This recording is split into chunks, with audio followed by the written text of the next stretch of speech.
welcome to my vlog. So, for tonight, we're going to discuss about the lives and work of Rizal. But first, I am going to share my ideas about the biographical sketches of Jose Rizal. According to Prof. Professor Roland A. Dalagan's teaching manual, Rizal has many accomplishments in his life. However, numerous difficulties arose in his life, including those of his family. Um, while reading the instructional manual, I realized that whatever obstacles or hurdles that come into our lives, especially for us as a criminology students, um, should not be used to damage our future, but rather than an inspiration or drive to become a successful person in the future. Tasio Rizal Mercado E. Alonso was born on June 19, 1861. It is in our blood or character as a Ox people to be kind beings who are sensible, positive, and filled with common sense, and have their feet firmly planted on the ground.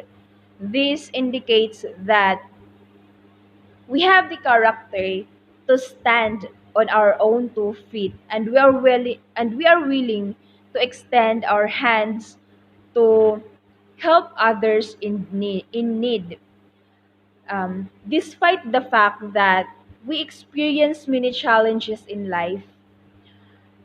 Furthermore, Ox people demonstrate who they are by taking chances in order to achieve their responsibilities, which is one of the traits of a true leaders. So now let's move to pragmatic education of Rizal. Although it is difficult to imagine Dr. Jose Rizal's existence, he is undoubtedly a fantastic role model. So, as the mother's son, he did everything to assist his ill mother. He traveled to various nations to study every, eye surgery, particularly cataract surgery, as well as the diagnosis and treatment of eye disease, in order to assist not only his mother but also the least fortunate Filipinos. I will go above and beyond for my family, just as Rizal did.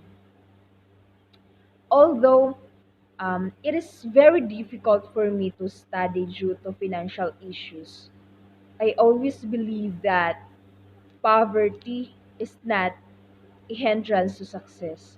You will take all the risk even if you don't know what the futures awaits you. The reason why I pursue college is to have a stable job, because we are discriminated against by some people because of our status in life. As a criminology student, I will go above and above for the benefit of our family and our nation. Dr. Zerzal led a humble life, and that was the first thing I noticed about him. Like the majority of us, he declined to live a life of luxury. He had led a life that was uncomplicated as he could. Even before the Spaniards began to watch him, he was probably forced um, to live this way by his parents. In my opinion, I have a strong conviction that a person's parents have the biggest impact on their lifestyle. I visualize the life of Rizal.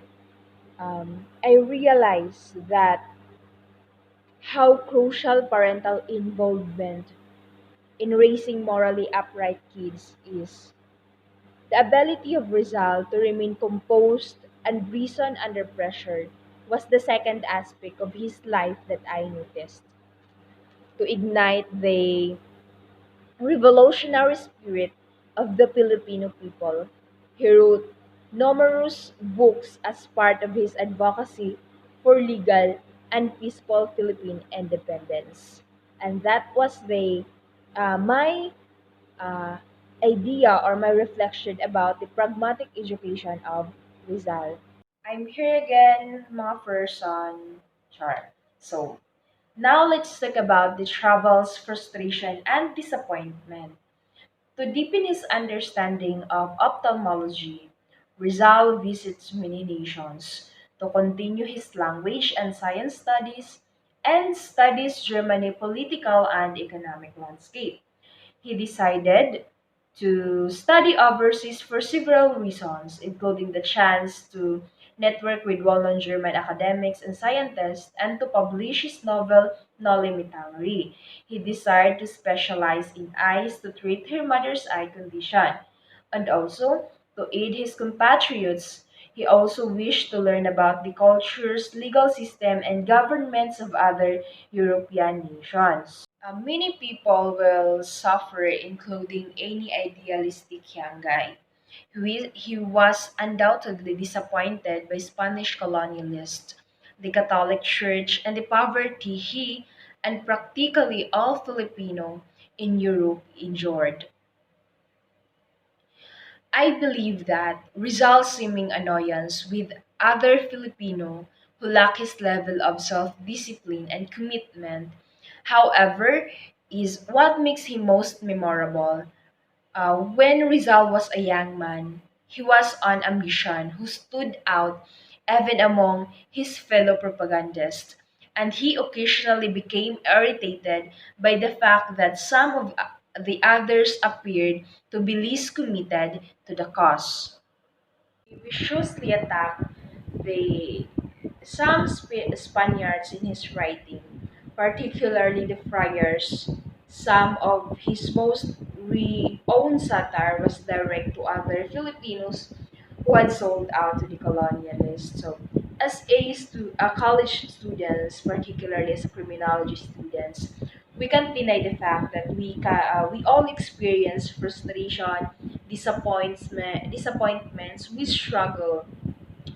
This is especially true for individuals who are dedicated to make a difference in the world, who are dedicated to graduate or to pass this course. So, for me as as an ROTC officer and criminology students, it is very hard for me na pagsabayin yung pagiging officer ko at saka academics. But ika pa nga, if you are dedicated to do or you want to do that thing, you want to do you're willing to know new things, you're willing to risk that, but most importantly, dapat may ano ka, may time management. And that's what I've learned for being a criminology student. Just like what Rizal did, um, he go everywhere to learn new things, and that what's stick in my mind, because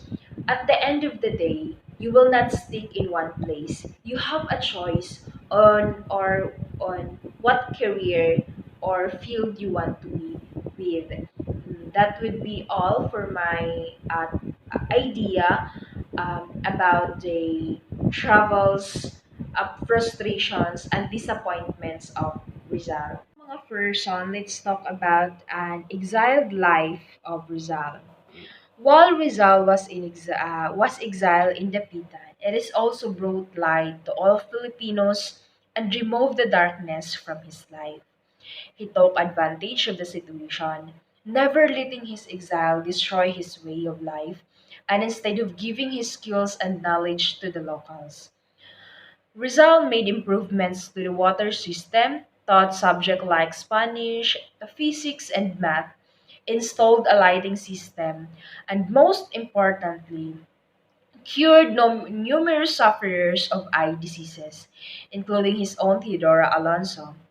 Because the people of the Pitan were so friendly and hospitable, Rizal did not understand what it meant to be expelled. Instead, he felt the love and concern of everyone there. When Rizal was about to depart to this town, the locals gave him the warmest welcome and instilled optimism in the community. Jose Rizal found the love of his life at Dapitan. Rizal was consulted about his poor eyesight by an elderly man named Mr. Wicker, who was blind and looked after Josephine Bracken when she was a child. Josephine Bracken's goodness and beauty astounded Rizal, which the early man which the elderly man felt was wrong. Despite Josephine's assurance that he would return, he and Josephine chose to leave the nation. He had a newborn when she returned, but the baby passed away during Josephine's delivery. Back then, Rizal's happiness came from Josephine, but when Rizal learned that Josephine was a covert spy from the friars, he became furious with her. One of the major occurrences during his exile is this. As a result of this incident, he understood that the friars were approaching him and that he needed to find a means to escape them. When the friars brought back a hired killer to kill Rizal, one incident nearly resulted in his death. However, the attempt failed. You can see that the friars attempted to put an end to Rizal's life but were unsuccessful. The visit of Hugh Valenzuela, who advised Rizal about the Kikiki rebellion and predicted a bloody revolution, was among the most important events. However, Rizal did not initially accept Valenzuela's plan. However, given how the conversation is progressing, this astonishes all, realizing that Rizal was a reformer. He was imprisoned in Spain on his route to Cuba and allegedly subjected to persecution by the Bagumbayan in the Philippines.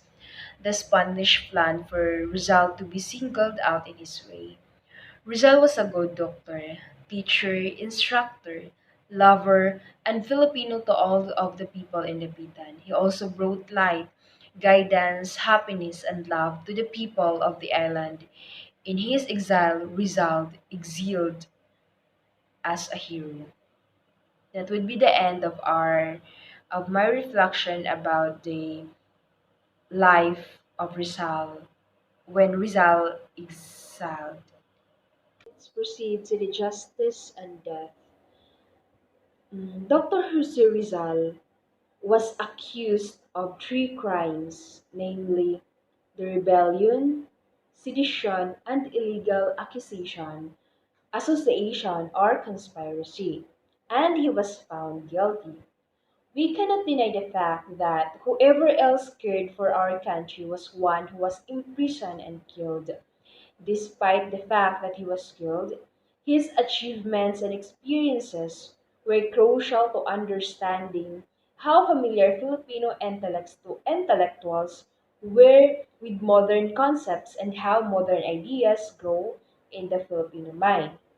Jose Rizal spent his life fighting justice for Filipino people as a whole, not only for their families.